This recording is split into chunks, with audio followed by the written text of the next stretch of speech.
ஒருத்தன் வாக்காளர் அடையாள அட்டை வாங்கணும் அப்படின்னா இந்திய குடிமகனாக இருக்கணும், 18 வயசு பூர்த்தி அடைஞ்சவனாக இருக்கணும், அதே போல் ஆர்டினரி ரெசிடென்ஸாக இருக்கணும். நாம் இந்த மாநிலத்தில் மாவட்டத்தில் இந்த தொகுதியில் தான் வாழ்கிறேன் அப்படின்ற ப்ரூஃபை காட்டணும். அப்போதான் வாக்காளர் அடையாள அட்டையே வந்து கொடுப்பாங்க. ஆனால் இங்கே நாம் தமிழ்நாட்டிலே பிறந்து வளர்ந்த பூர்வ குடிகளான நாம் இதெல்லாம் காட்டணும், ப்ரூவ் பண்ணணும்.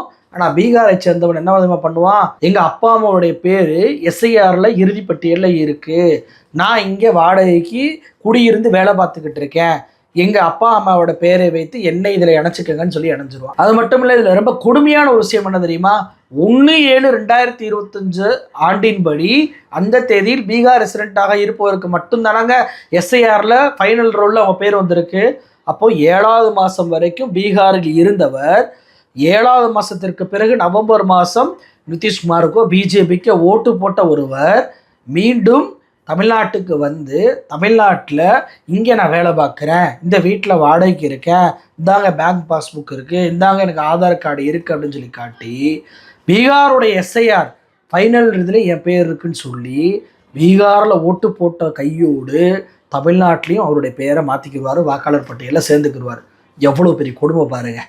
நாம் என்ன சொல்கிறோம், பீகாரை பூர்வீகமாக கொண்டவனே இங்கே ஓட்டு போடக்கூடாது, அவனுக்கு வாக்காளர் பட்டியல் அவன் பேரை சேர்க்காதீங்க, அவன் மாநிலத்தில் போய் ஓட்டு போடட்டும் அப்படி நம்ம சொல்கிறோம்.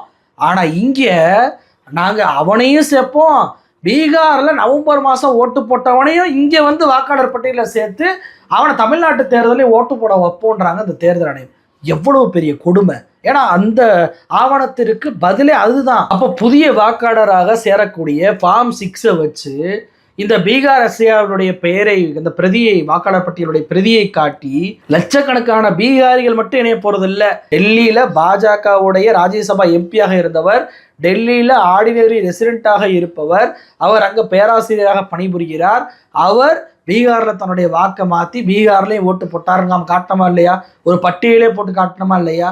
அதே மாதிரி என்ன விதமாக பண்ணுவாங்க, பீகாரில் ஆல்ரெடி 7.45 லட்சம் பேர் வாக்காளராக இருப்பதாக சொல்கிறாங்க.